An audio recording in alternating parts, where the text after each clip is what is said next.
Hey guys, if you're wondering where your next or first client is coming from, then fear no more. We have 10 proven ways of getting a client coming up in this video. Let's do this! Woo!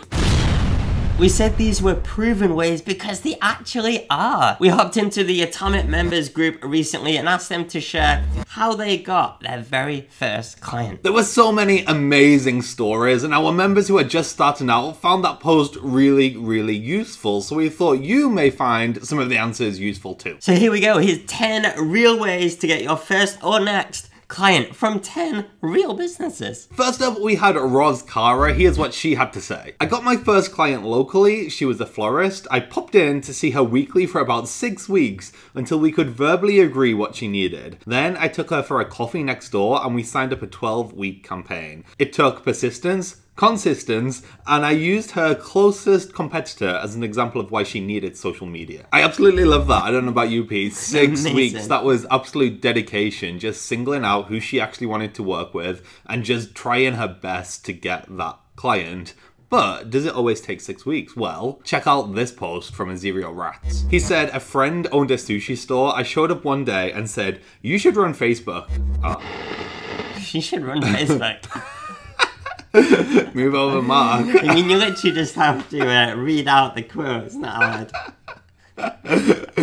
Take 2. He said, a friend owned a sushi store. I showed up one day and said, you should run ads on Facebook to get people to come to the store. He said, sure. Sometimes it's that simple and you just need to be a little bit cheeky with the ask. Okay, the second way to get your next customer is from Kelly Noble Mirabella, who says, first client...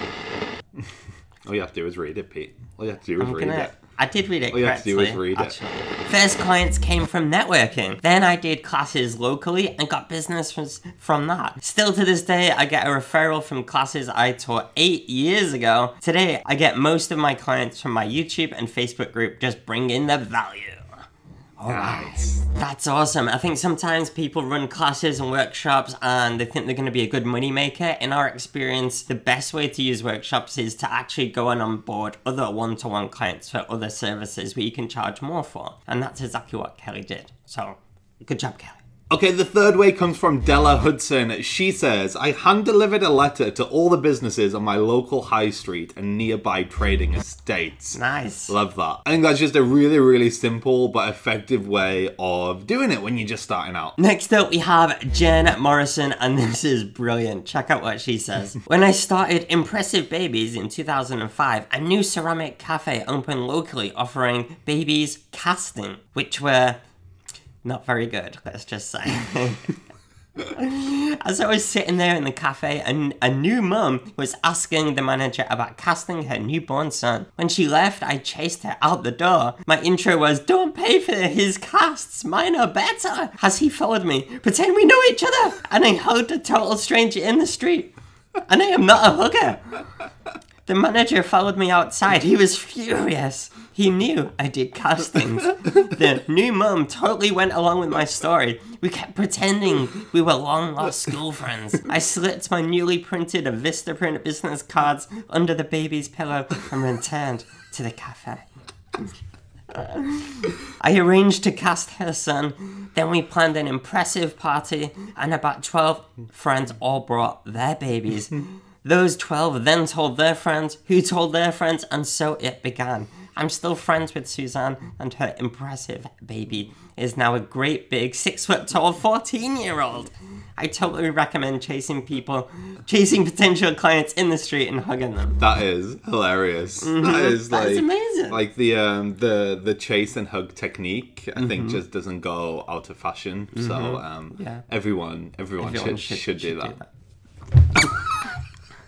If we can just knock our camera position off. It was worth it for the hug. Feeling loved. Alright, fifth up, we have Helen Nurse. Helen says, networking was the key for me at the start of my business. I would go as much as possible, breakfast, lunch, and evening, even to the opening of an envelope. I prioritized helping others, introducing people, and giving. I listened carefully to spot aha moments and then followed up on opportunities religiously. Absolutely love that. I think networking can work really well, but you do need to follow up, and follow up religiously. Like Helen said. We did a ton of networking. And the follow-up is where the actual money comes from. Not eating, the bacon sandwiches.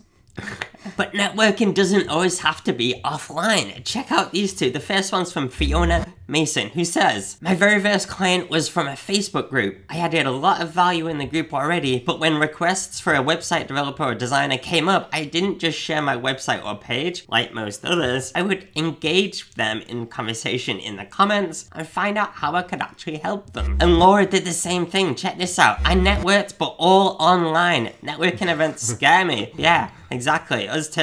And approach potential clients direct after building a bit of an online relationship. So networking could be a great way to get your next client, and it doesn't have to be offline, in person, it can be online, remember. But the key is building those relationships, and it's all in the follow-up, like Helen said before. Make sure you follow up religiously. Next up, check out what Suzanne Allison did. I really like this one because it's really, really simple. Suzanne says, I got in touch with old contacts I'd met along my career path and told them what I was up to worked a treat. I think that is a really simple but effective way of doing it. If you already have a network from a past life, then use that network. Tell people what you are up to now. It can kickstart the next business. Next up is Sasha, and she says, I got my first client off the back of my course in April this year, which is how the agency developed. They wanted me to take over the creation and design for them rather than learning how to do it for themselves. Of course, I put myself out there as an expert in my field and was invited to speak in groups, and over a period of time, I got more and more referrals. This is great, and it almost goes back to what Kelly was saying with the workshops and classes, using that course as a lead gen tool to actually get those one-to-one clients. Okay, next up we have Laura Pearman, and I think, Pete, this might be one of my favorites. It's my favorite This by is far. a really, really good one. Hilarious. Laura says, so my first business was a portrait studio, bricks and mortar. I stood on the streets near the studio giving out free pears to passing kids. On the pears, there was a ticket to a money off a shoot. I got my giant family to bring their kids in and use them as models for all my samples on my walls. Then I ran a big online sale, gave shoots away to all the local schools to use in their fundraising. I was crazy busy but made no money. Wow. Okay, the no money thing aside, I think this is the definition of just going all out to make your business work. And I absolutely love that about Laura. Laura will put in the work. And her business is absolutely flying now. So I think those pears, Laura, were a good idea in hindsight, although it might not have felt like it at the time. Next up, we have this incredible one by Anthony Burns. Let's check this out. I sent out emails, typed from my inbox, not bulk email, and then followed them up with phone calls. It wasn't a nice experience, and I'm not from a sales background, and was quite intimidated by trying to sell it over the phone. And my conversion rate was really low, but I hammered away at it.